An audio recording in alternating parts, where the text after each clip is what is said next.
The Bureau of Industry and Security presents Re-Exports and Offshore Transactions.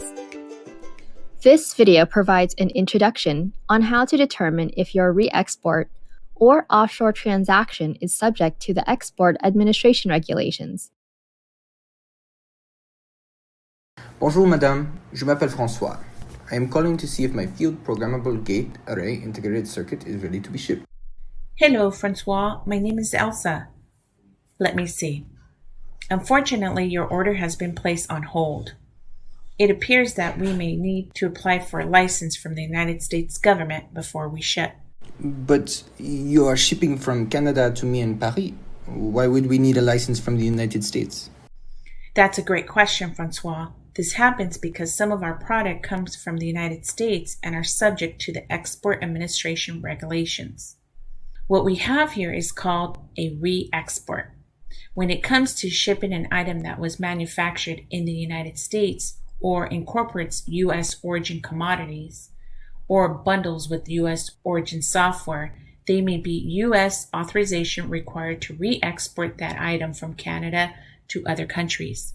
Ah, merci Elsa. So if my field programmable gate array integrated circuit is of U.S. origin, then you might need a U.S. re-export license to ship the integrated circuit to me? That's correct. Ah, je comprends. I hope this does not cause too much delay. I need to have this item soon so my team and I can incorporate it into our very own French-made acoustic towed hydrophone array. Our customers in Indonesia are using these for underwater exploration. Sounds interesting. I had got some good news. I received a message from our compliance department that your integrated circuit was manufactured in the United States and therefore is subject to the EAR. The Export Control Classification Number, or ECCN, is 3A001.8.7 and does not require a license to ship to you in France. You mentioned that the integrated circuit will be incorporated into your French-made hydrophone array that will be sold to buyers in Indonesia. Oui.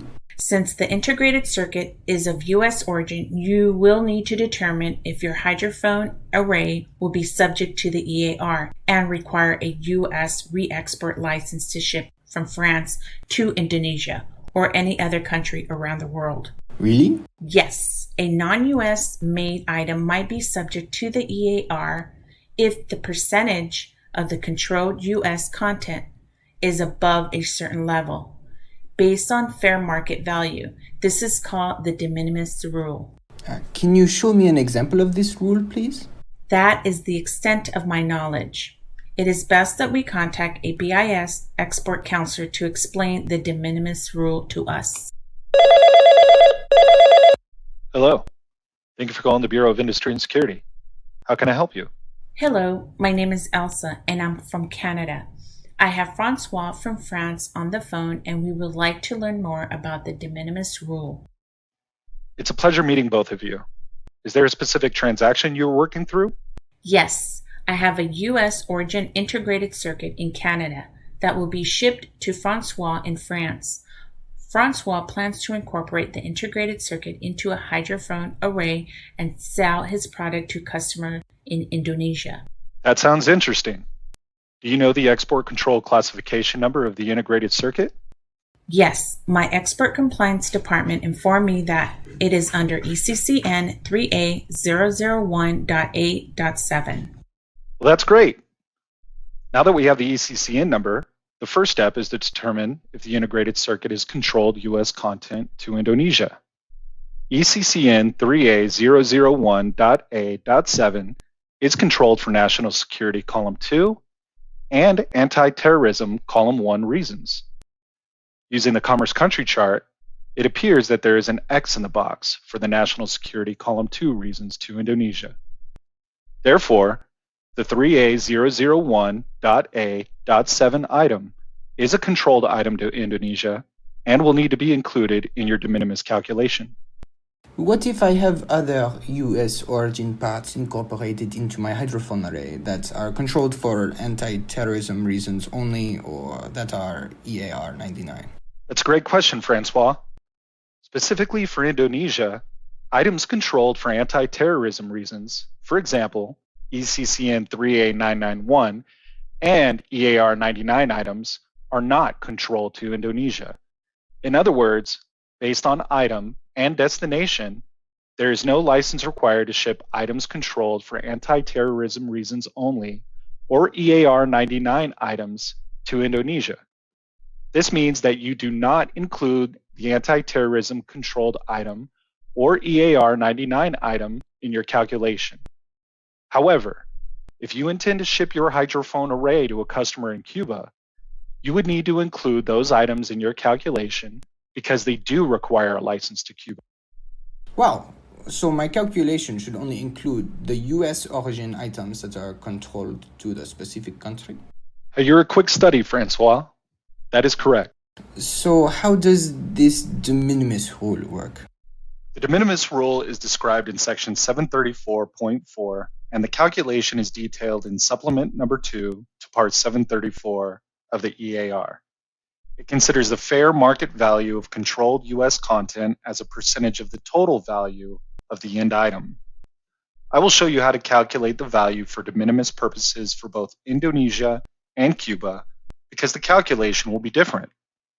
Let's say that the 3A001.A.7 integrated circuit is valued at $600.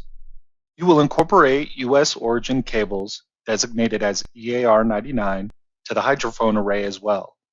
And the cables have a fair market value of $100. And let's say that the French-made hydrophone array is valued at $6,000. It is important to note that I am using fair market values.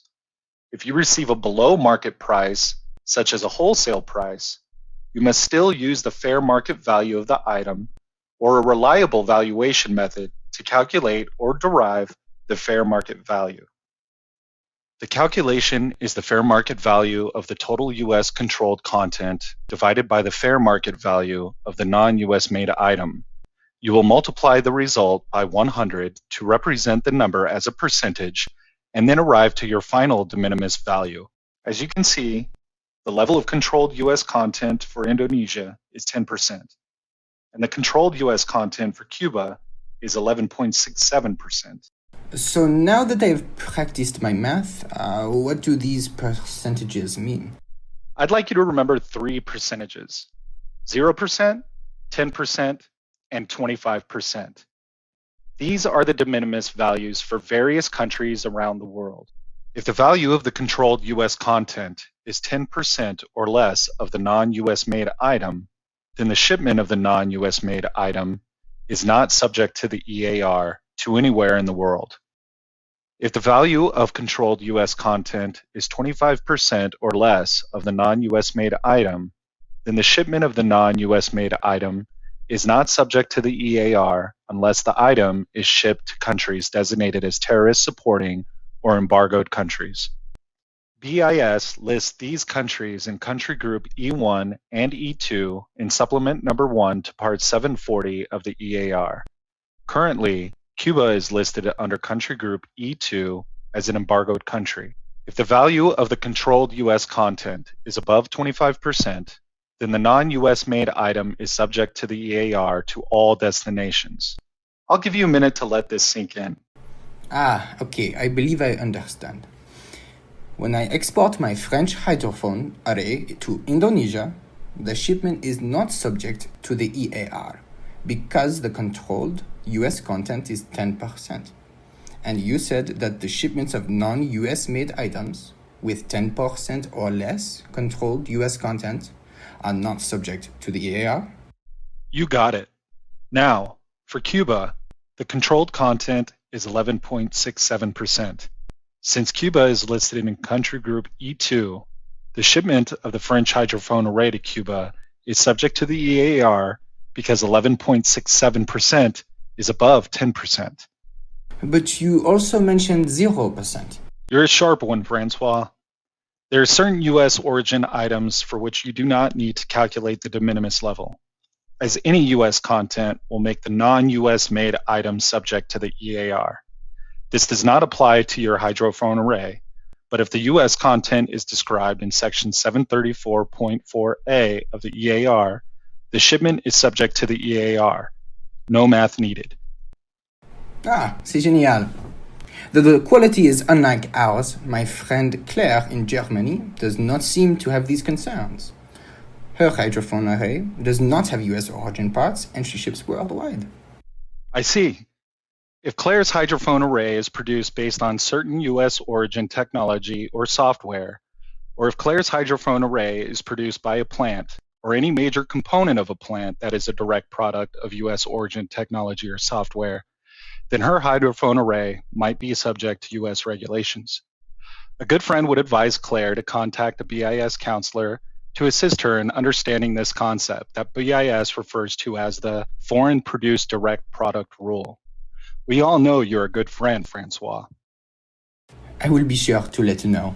Mes excuses, but what happens again if my hydrophone is subject to the EAR again? I know the answer. If your French hydrophone is subject to the EAR, you will need to determine if you need a U.S. export license to ship your product to your customer. That is correct, Elsa. If you determined you need a license, you would apply for one from the SnapR web portal. You have been incredibly helpful in explaining US re-export controls. Now that I know all of this great information, I can now stay ahead of my supply chain and expand my international portfolio. Is this all I need to know about US re-export controls? I would consider this a good start, Francois. Anyone shipping or transshipping an item from one foreign country to another should be aware that certain re-exports are subject to the EAR. The BIS website provides information and resources on re-exports and offshore transactions under the Licensing tab, and clicking on Re-exports and Offshore Transactions. Additionally, BIS has online training videos that you can watch to learn more about the Export Administration regulations.